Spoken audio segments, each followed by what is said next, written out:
I guess I can define what is of significance in my life and move towards that because I have taken the time to be intentional, to simplify, to be minimalist in my household and with my schedule and with my friendships, that I can deem what is important and move towards that. You're listening to the Mindful Mama podcast, episode number 314. Today we're talking about how to simplify to make parenting easier with Diane Boden. Welcome to the Mindful Mama podcast, now with over 1 million downloads. Here it's about becoming a less irritable, more joyful parent.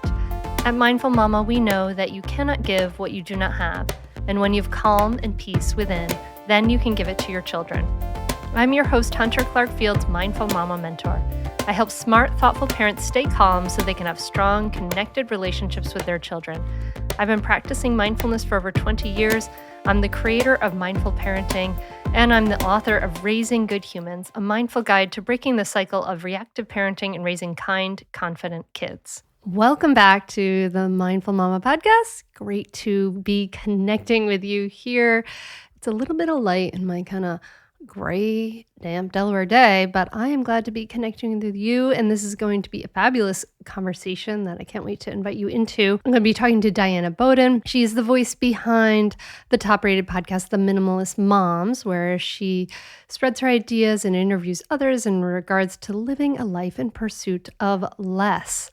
And we're going to talk about simplifying, like making things easier. And she is the author of the new book, Minimalist Moms, Living and Parenting with Simplicity.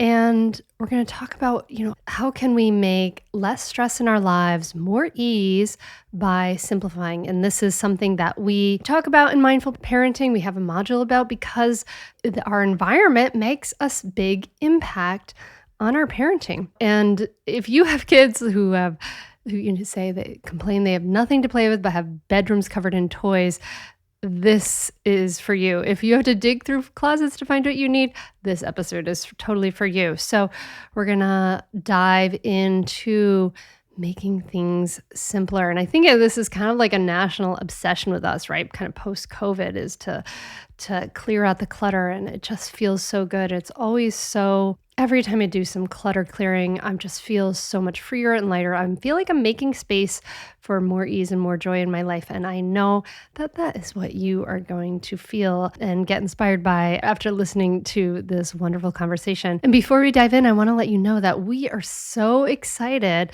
to be starting to open enrollment for the Mindful Parenting Teacher Certification program. It's a 5-month program. The enrollment closes this year and it's opening now. And it's for you, maybe if you are a therapist like Darcy Fairchild from episode number 312, or a teacher, a doula, or simply somebody who is like really passionate about mindful parenting and you want to bring this to your course, to your community. So it's super exciting because we have people now teaching it all over the world. You can go and see our certified teachers, some of them up on our website. We have them in Missoula, Montana, Redmond, Oregon, Salisbury, North Carolina, Wilmington, Delaware, and Melbourne, Australia. So all around the world. And this may be something for you. So also check it out. You can check it out at mindfulparentingcourse.com/teach. That's mindfulparentingcourse.com/teach. Keep an ear out. Make sure you're signed up for my newsletter because I'll be sending out an invitation. We're going to have a special 2.5-hour workshop on becoming a mindful parenting coach. So if you are a parenting coach or a teacher or a therapist or doula and you are interested in this, we're going to dive deeper and do some wonderful inner work together. So we don't have the date totally set for that, but so keep an eye out for that. And if you want to learn more about the teacher certification, I'm so excited to open this up. This is at mindfulparentingcourse.com/teach. Okay. I think that's it. Let's talk more about simplifying, and I will see you on the other side. Join me at the table as I talk to Diane Boden. I'm excited to talk about simplifying. I love talking about simplifying, and we're recording this where I just went through I'm on a major simplifying kick again, which I really like because it just clears up space for good things to happen in my life. But I want to talk about it with kids, Mhm. and you and I think differ in this thing. So, so when talked about I want to talk about decluttering kids' rooms. Yeah. And I often encourage parents to do it when the kids are not there. Yeah. Just go in and to do a decluttering, and there's some guidelines and stuff inside mindful parenting when the kids are not there. What do you think about that? So I mean, I agree with you. I think that that is definitely an Oh. angle that you can take, especially depending on, I did it today, actually. I did it Ooh. when my daughter was at kindergarten. All that to say, I do think that as your child gets older, it's really Yeah. important to include them, because I don't want to have minimalism have the adverse effect to where they become little hoarders in their teenage years, into their college years, into their adulthood, because mommy has been so sneaky. And what am I going to not have here when I get home from school or from my friend's house? So do you see how that could kind Yeah, of yeah, yeah, yeah, yeah. backfire? Yeah. That said, I also have a 3-year-old. So he is at his tantrum stage, and sometimes it's just easier to go in there and swoop in. And the majority of what I was doing with my daughter while she was at kindergarten today was artwork. She is so creative and she loves to paint and draw. And every night that's what she does before she goes to bed.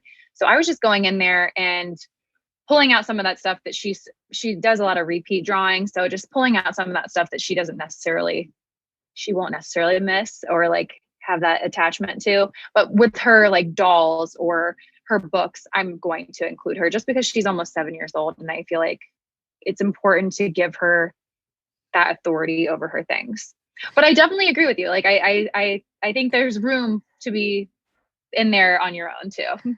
Yeah, I think there's an age thing, definitely. Yeah. When you have, 5 and under or whatever, Yeah. there's space. And then what I've always found is the kids come home, they're like, "Oh my god, it's so nice. I love it, and I just want to play even more with the fewer things that they have there." Hmm. Which sometimes it's hard for people to believe that that happens, but I bet you've seen that too. Oh yeah. And I think that Charlotte is definitely one of those kids, but yeah, I think it's more my fear as they get older that I don't want it to backfire. That's Yeah, my yeah, yeah, big yeah. thing. Because I'm Yeah. already starting to see that tendency in her with just my I can be pretty extreme with my minimalism sometimes. So yeah, I'm cautious. But again, age, personality, your dynamic with your children, I think that all those things probably need to be considered before you just go in there. Okay, so let's assume the listener is not a minimalist. I mean, I wouldn't say I'm a minimalist. I really like to simplify, but I don't say I'm a minimalist. I don't think anyone Mhm. could look in my closet and say you're a minimalist. But let's assume that they're not. What are some of the I mean, you've been on both sides and you've written this wonderful book that I really love, Minimalist Moms. What are some of the benefits to just having less stuff? Why is this minimalism thing calling to so many people? Yeah. So I would say for me, the benefit in having less stuff is that I'm not constantly having to tidy and clean up all of the stuff that is on the ground because I have so much stuff. It's really quick to just get in and out when I'm tidying my home. And I appreciate that because then I have more time, especially during my breaks when my kids are in my room, to relax and to use that time, whether to work or self care, take a shower, whatever it is that I'm going to do. And so that is one element that it's when you don't have as much stuff, you're not cleaning up as much stuff. And that stuff is going to get out at some point, just because we have children. And so they pull the stuff out. So I would say that that was one of the things. And then um, you mentioned maybe people don't see that you live a minimalist lifestyle because of your closet. But I don't think that that's all that minimalism is, because I do think that you're a minimalist when it comes to how you parent. And the book that you've written, I would definitely say that you're all about intentionality and simplifying. So I would say, with all of those words grouped together in this lifestyle that we're leading, I would just say that I've seen that my priorities have shifted. And so I can, I guess I can define what is of significance in my life and move towards that, because I have taken the time to be intentional, to simplify, to be minimalist in my household and with my schedule and with my friendships, that I can deem what is important and move towards that. I don't know if that makes sense. No, I think that does make sense. I think that I guess I think a lot of us don't realize how much our stuff and our schedules are like dictating our lives rather than Mhm. us, like that's what you're saying, like we can be intentional about how we're living our lives rather than the stuff and the schedules dictating what our lives are like.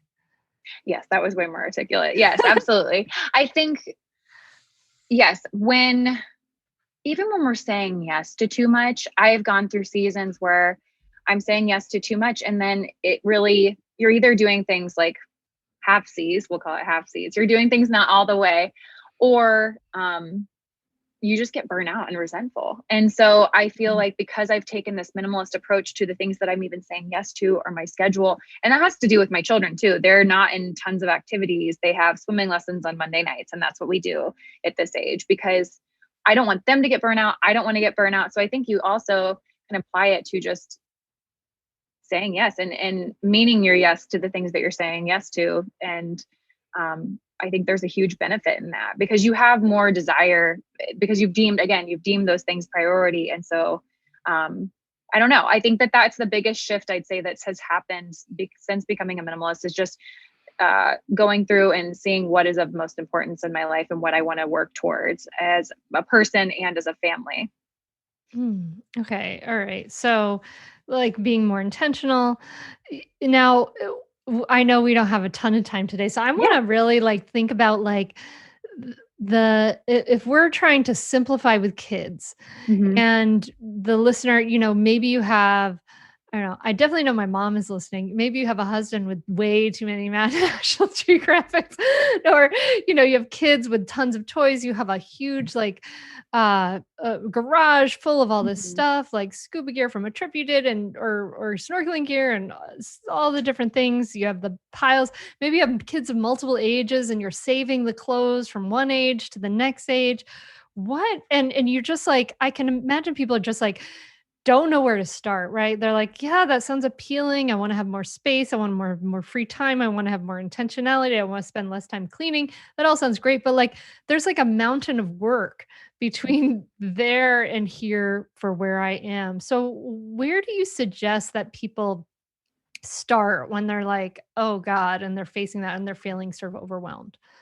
Yeah, absolutely. Don't look at my lifestyle and think that that's going to happen overnight because I've been working at this for 10 to 12 years at this point, and it's gotten increasingly harder with having three children. So all that to say, I think that a lot of it comes down to, well, one, let me go back.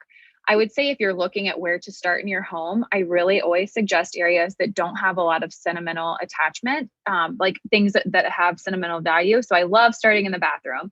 I just wrote a post on this, I think today, but um, you usually start and end your day in the bathroom. And so to have that space cluttered and overwhelmed, I don't want to live my life that way. I want to come in, be nice and fresh and clean, start my morning that way. And it starts my flow for the day.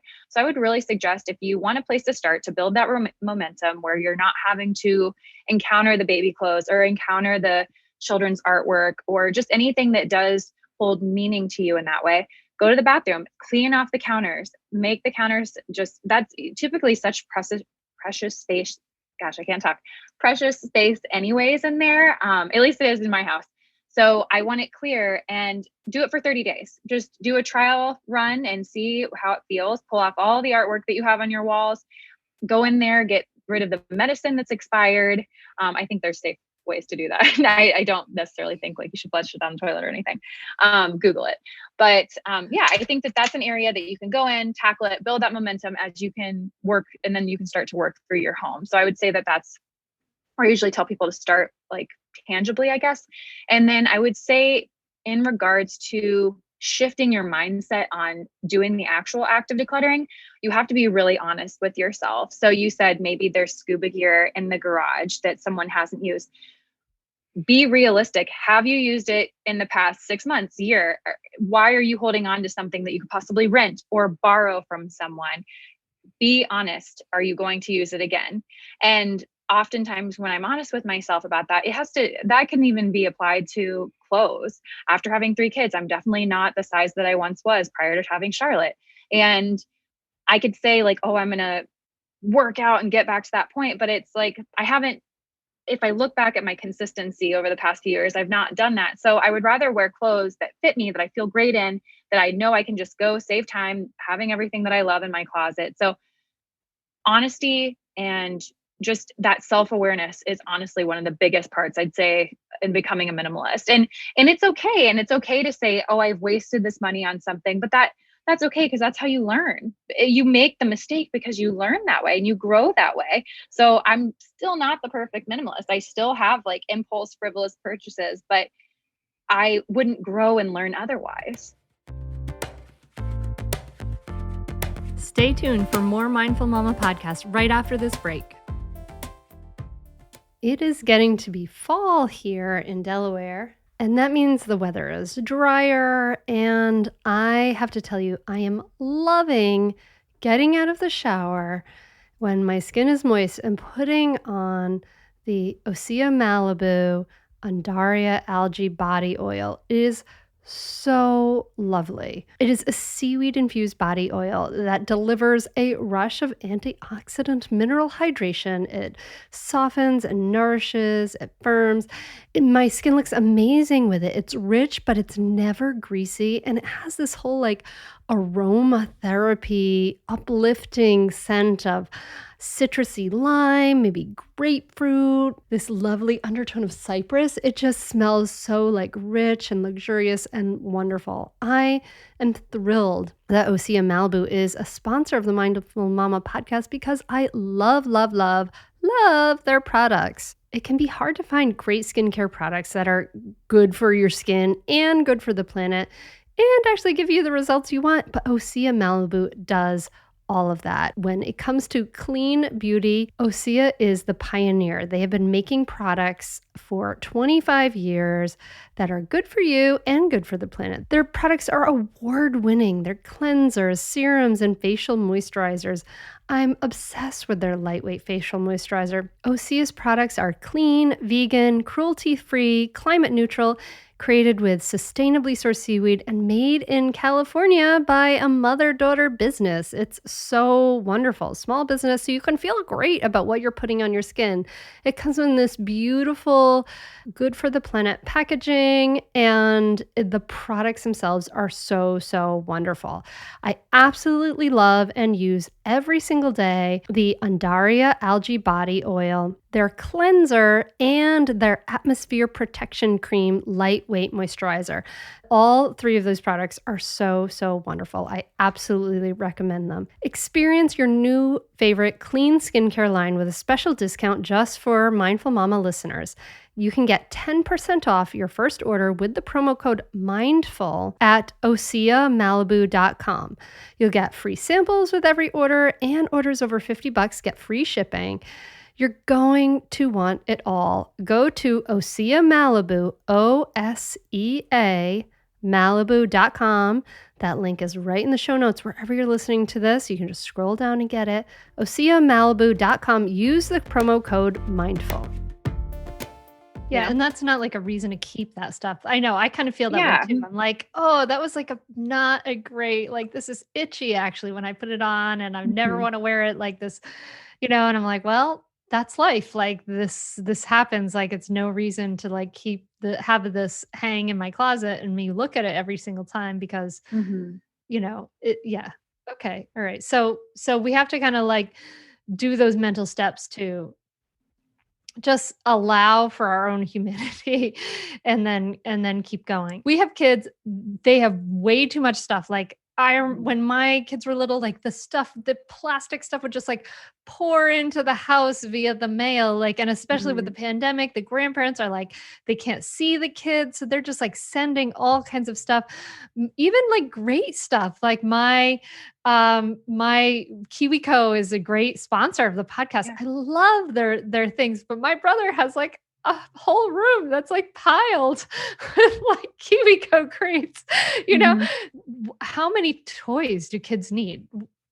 Yeah, I don't want to put a number on it. I think Yeah, that's yeah. up for the family That's to obviously. decide. But I would also say that they need a lot less than we think that they need. And if you, again, I don't know, I like to look back to evidence, and I'm not really that into science, but I think when you look back to, I guess, trial and error of other individuals, I like to look at that and see, okay, how can I apply their mistakes now so I don't make the same mistakes? But I would look back, and kids just used to play outside.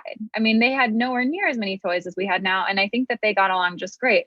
That said, if you love KiwiCo and you want to have several crates in your home, I would say one of two things. That's totally fine. I was just telling someone this the other day. She had a craft room and she was like, I have this massive craft room. And I'm like, if you use the craft room, if you love the craft room, if your kids love the craft room, that's okay. Find somewhere else to minimize and allow that to be your space. And again, kids are only with us for a short season, so it's not always going to be like that. So I think take some of the pressure off yourself. Realize that even people that are living this minimalist lifestyle are not showing you everything behind the scenes of what their homes look like. But also, it's okay to have the craft room. It's okay to have the KiwiCo. But my last thing is that if you're going to have that space, make sure that you are decluttering other spaces. Because if you have the KiwiCo and then the craft room and then the, I don't know, the 25 puzzles. yeah, Whole yeah, stuffed animal collection. Yeah, all that. yeah. So if you're having all of those little collections, I would say you need to go back and be realistic with yourself. You're not using all of that because there's not enough time in the day. A lot of our kids, like, this is post-COVID, but a lot of our kids are in school, and so they're not home, or they're outside, or they're family members. So really, how much time are we spending at home where we're spending playing with the KiwiCo stuff? So again, I really do think all of this comes back with just like honesty with ourselves, and just it can be hard to do that because we see where we've spent money that we wish we had, but we've already done that. That's in the past. So then grow from that. But yeah, I wouldn't say that there's a number. I don't like to confine myself like that, because then I feel like I rebel against it. That again, Yeah, that yeah, could yeah. be a personality thing. So No, I have that same personality trait. yeah. Now, were you a minimalist before you had kids? Yes. I didn't realize I was a minimalist. I was more so just like such a cheapskate. Like, I just was so frugal. And I didn't realize that a lot of my habits I was finding in minimalist, like the Minimalist documentary. I think I watched that when my husband and I were newly married. But I would say, and we were married when we were 22. So I'm 33 now. So I've been at this, that's 11 years. But yeah, I would say that prior to that, I just wanted everything new. I wanted new outfits. I would never want to be seen in the same thing at church or at work. Like, I would always try and mix and match. I was in so much debt. And then the kind of aha moment for me, sorry, I'm holding this pen. I talk with my hands. The aha moment for me was my husband and I were in my parents' basement, and I wrote about this in the book, but we were trying to find something. And he said, and I'm paraphrasing, look at all these things that are now in boxes that were once your dad's hard-earned work hours. And it just kind of shifted something in me to where I'm like, oh, my hard-earned work hours, what? Like, I forgot that my hard-earned work hours are used to spend money on the things that I have that I actually use in my day-to-day. I don't know. It was just such a light bulb moment. And it kind of got me on this path of like frugality, intentionality on what I was spending and what I wanted to spend in the future. So yes, I've been a minimalist for 11 years, but it's been a lot of trial and error to what I want as priority in my life. And that shifts with kids, it shifts with every kid that you have. So I think that we've maintained just intentionality throughout the whole thing. I think I became more of a minimalist after I had kids. Mm-hmm. Because as a painter, I was always kind of a maximalist. Like, I wanted to, like, I don't know, I liked like the eclectic clutter. And now Yeah. I've really kind of my husband could have like lived in a like Japanese tatami mat room, that's like completely empty. And I guess we come in the middle and kind of met. But I really did notice, for me, a big aha was reading Simplicity Parenting. And I really did Yes. notice a huge change in behavior in my Mm-hmm. kids, because they did not have a minimalist experience. And then I really did a bunch of decluttering of toys, and it was so much better. Like, it was so much easier because they were just less overwhelmed with all of Mm-hmm. the stuff. it was really Yeah. remarkable in our end. Yeah. No, I mean, you've heard it. Your listeners have probably heard of it. Like decision fatigue is a real thing. And it's the same reason why if you go into a closet with 100 items, it's going to be really hard to figure out what you want to wear for that day because either everything works or nothing works. And it's like when you hone in on these things that, I'm using the closet example, but like look good on you, you can just pull out the things and save time that way. And it's the same thing with toys. If you have a toy room just overwhelmed with toys, it's like, oh, I like that. Oh, I like that. Oh, I don't like any of this. And when you declutter that space and have a few items in there, they can really pinpoint what it is that they want to play with. At least I've seen that in my own kids and even my friends' kids. And it doesn't mean that you necessarily have to get rid of it. I really like the idea of toy swapping. So if you have space somewhere else, you can keep and store toys, and every maybe week you can bring out new toys and swap them in and out. So I like that idea because it's also like, oh, this toy, I haven't used it in a month. So it's kind of new to me again. And so I like that when it comes to decluttering.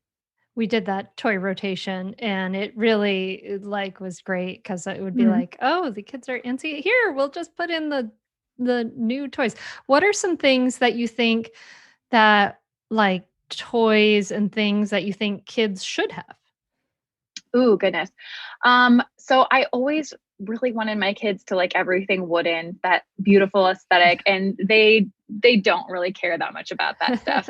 So I would say the things that my kids really do enjoy are anything arts and crafts, and I don't mind having those because we're using them and they're using their creativity, and it can be open-ended.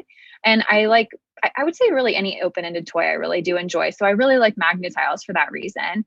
And I had a talk with someone the other day. I'm not opposed to Barbies. I think if you're going to have like a ton of Barbies, maybe we need to cut it down because you're not playing with 20 Barbies. So I am constantly going through Charlotte's and I'm like, okay, which ones are we going to donate to Goodwill or wherever it is that we're donating to, or want to give some to your friends? So I would say anything open-ended. Martin got these, which you were holding up that little lizard. So it reminded me of it. Yes. There were these dinosaur eggs he got at Christmas. I think my aunt got them at Target, but you, what is it called? You like dig through the little egg to find the dinosaur. And he would sit and work on those for a good half hour. And then he'd get the dino. And I want to say there were 12 of them. So like, that was a nice little thing that he could do every other day for a couple of weeks. That was really enjoyable. And now he has these dinos that he uses in his kinetic sand. So it's things like that, you wouldn't think like, oh, a minimalist has these little dinos in her home, but it works for us. And I think you mentioned one in or one out at some point when I've been talking to you. And I do like that rule too. So if my children are going to get a new stuffed animal, it's like, okay, well, which one are we going to get rid of? And that may seem kind of rigid to people, but it's really how I just keep the boundary of like, you can have new things, but you also have to experience like getting rid of things too. So I'm not opposed to new things. It's just, let's have some limits and boundaries on what that's going to look like. I hope that didn't really, I feel like I somewhat answered your question, but I kind of took it another direction too. No, I think that makes sense. So it's really, what you're saying is it's really flexible and up to you, but I'm trying to think of like what we end up with too much of. Sometimes I encourage people to like, just if you have really little kids, especially like just get rid of the toys that annoy you. As an adult. Like there's no reason to keep around something that's like walking around your house and making loud noises and it's driving you crazy. Like, sometimes I put those in the car, which sounds like counterintuitive, but sometimes I'm just like, well, this keeps you busy for this 20-minute car ride and you don't ever get to play with it in my house. And I can just throw in my AirPods and listen to a podcast while you're playing with it. So I've done that a few times with those toys. Okay. What about, I know from clients I've talked to that the kitchen is a huge difficulty place, like the counters in the kitchen. And, where do people start there? In the kitchen, gosh, I think honestly, with any space, you need to pull everything out. If you're going to be in your kitchen, I decluttered a hutch of mine in my living room, your closet. Pull everything out and take assessment of what it is that you have, because often you can spot things right away that you don't need, that you're not using. You can see duplicates, you can see things that are broken. So I think that that's really important to pull everything out. And then just however, organization is going to look different for everyone. Some people like the little like labels with the canisters. I am not that put together. So I just kind of have my own system. But I would also say don't invest in that kind of stuff until you've really gone through. And again, you're honest with yourself about what it is that you're going to keep and where you're going to keep it. But pull everything out. That's the most important thing I would say. Actually, so the one place I decluttered in my bedroom this weekend was my my fabric that I've made. Like I made quilts for the kids when they were little, and I've made pillows and stuff like that. And I used to make like them dresses when they were really little. Mhm. And not that I'm really any good at it. I'm actually not a very good sewer. I have to put that out there. It's so funny. But anyway, yeah, but I did that, pulling everything out. And it was like, oh, instantaneously, it was like, there's so much here that I have not looked at in like 15 years. I just need to and it was like, I got rid of a whole container and like got the rest reduced down to like half of the remaining thing. It was pretty amazing when you pull everything out to kind of see what you have. You kind of realize that, we have more than we need. Well, and one quick thing on that, sometimes you're like, okay, I have 15 minutes, I'm going to declutter. And then you pull everything out and you're like, oh my goodness, this is all over my house. How am I going to put it all back? I don't have enough time. What I like to do is this stuff that I know can go back on the shelf or in the closet or wherever it is, I put it back right away. And then I just have these, like one container in my basement. It's just an empty like plastic container. I put everything else in there and then I deal with it at Purgatory. Yeah. So it does stay in purgatory. I have a few purgatory boxes behind me. See, I'm not like the perfect minimalist, but I will do that. And then I go through it because I do think it's important for everything to have a home in your house, even if it's just the home is the junk drawer. I'm not opposed to that either. I think that if we know what's in the junk drawer, sometimes like things don't necessarily have categories to where they can be stored. So the junk drawer is perfect for it, but what's in your junk drawer. I wouldn't just like start throwing stuff in there, but I do like that purgatory. That's been very beneficial to me. Do you have any advice for the like 50,000 pencils that are that we have in our house? Like, what does one do with all the pencils? It seems like every year the school is like, we need 24 brand new pencils. And then we always have we have like 20,000 pencils in our house. Yeah, I would say that we have the same problem. My husband's a high school teacher, so he's constantly bringing home pencils or pens or those dry erase board markers I find everywhere. But I would say donate to schools. Art rooms really need those things.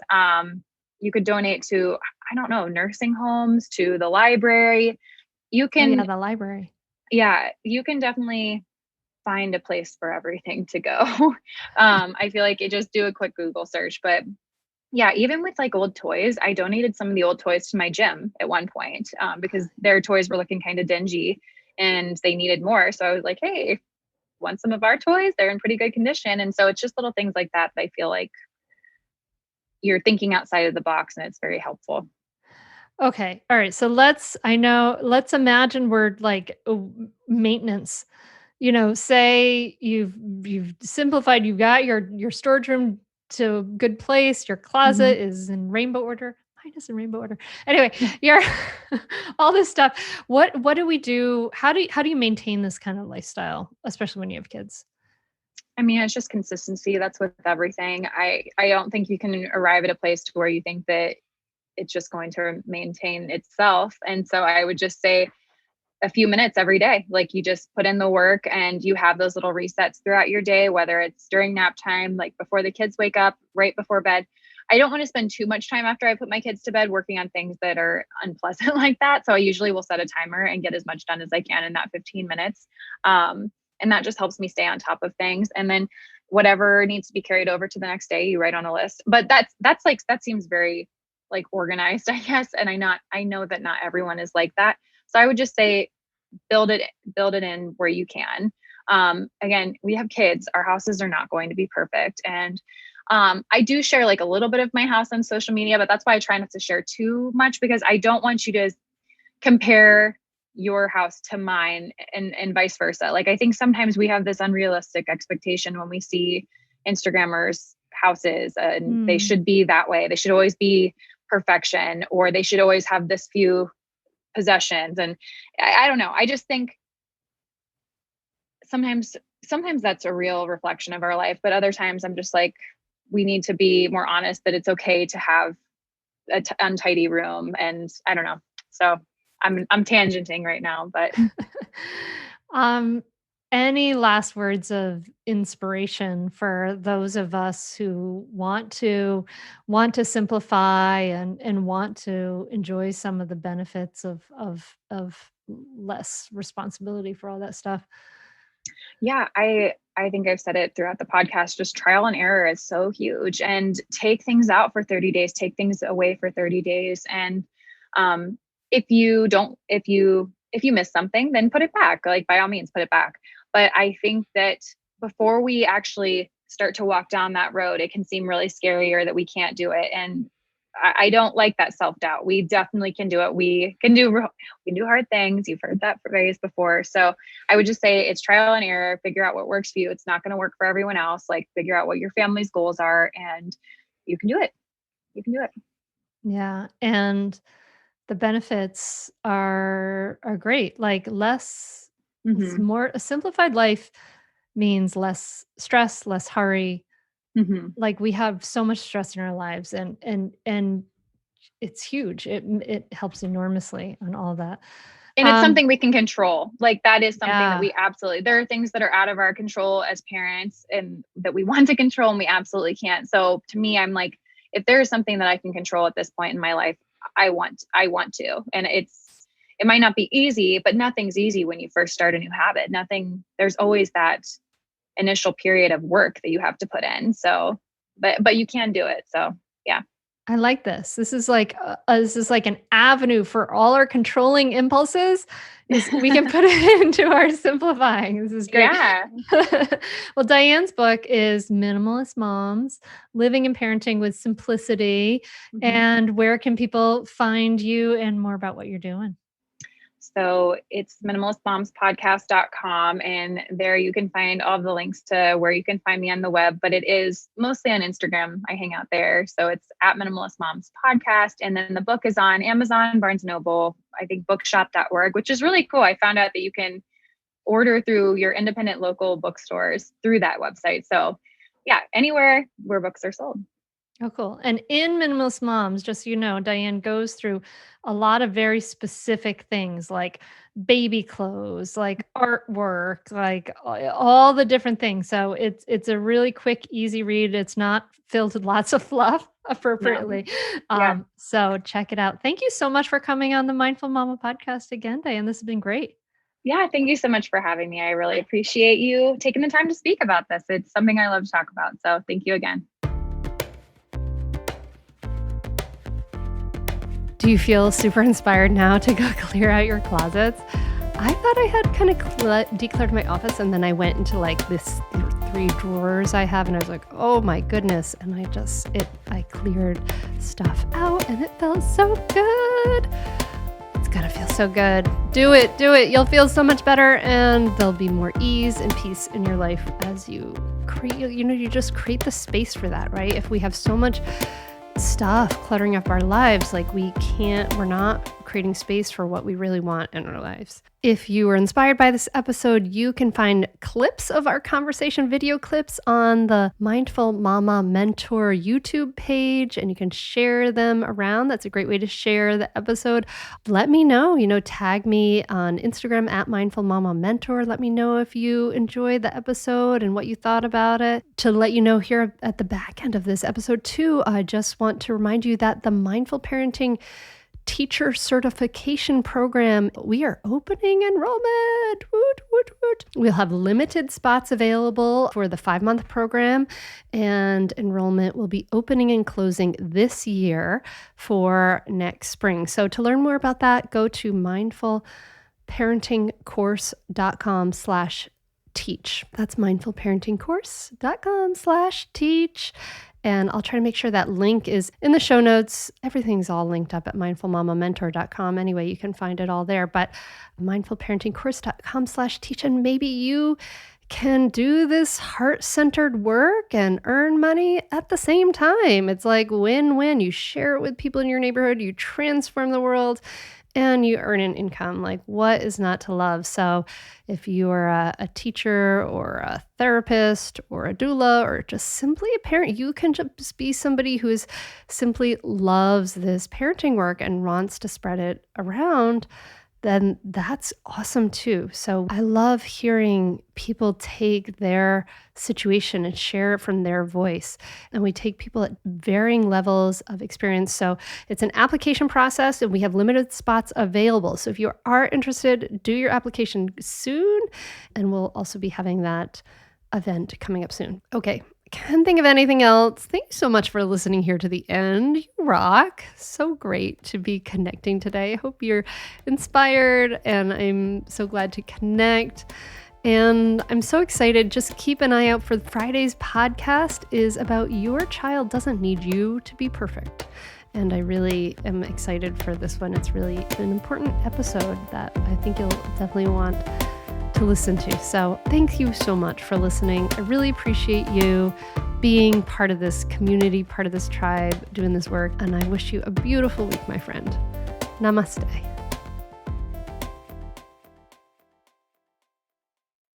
I'd say definitely do it. It's really helpful. It will change your relationship with your kids for the better. It will help you communicate better. And just, I'd say communicate better as a person, as a wife, as a spouse. It's been really a positive influence in our lives. So definitely do it. I'd say definitely do it. It's so worth it. The money really is inconsequential when you get so much benefit from being a better parent to your children and feeling like you're connecting more with them and not feeling like you're yelling all the time or you're like, why isn't things working? I would say definitely do it. It's so worth it. It'll change you. No matter what age someone's child is, it's a great opportunity for personal growth and it's a great investment in someone's family. I'm very thankful I had this. You can continue in your old habits that aren't working, or you can learn some new tools and gain some perspective to shift everything in your parenting. Are you frustrated by parenting? Do you listen to the experts and try all the tips and strategies, but you're just not seeing the results that you want? Or are you lost as to where to start? Does it all seem so overwhelming with too much to learn? Are you yearning for a community of people who get it, who also don't want to threaten and punish to create cooperation? Hi, I'm Hunter Clark-Fields, and if you answered yes to any of these questions, I want you to seriously consider the Mindful Parenting membership. You'll be joining hundreds of members who have discovered the path of mindful parenting and now have confidence and clarity in their parenting. This isn't just another parenting class. This is an opportunity to really discover your unique, lasting relationship, not only with your children, but with yourself. It will translate into lasting, connected relationships, not only with your children, but your partner too. Let me change your life. Go to mindfulparentingcourse.com to add your name to the waitlist, so you will be the first to be notified when I open the membership for enrollment. I look forward to seeing you on the inside. mindfulparentingcourse.com.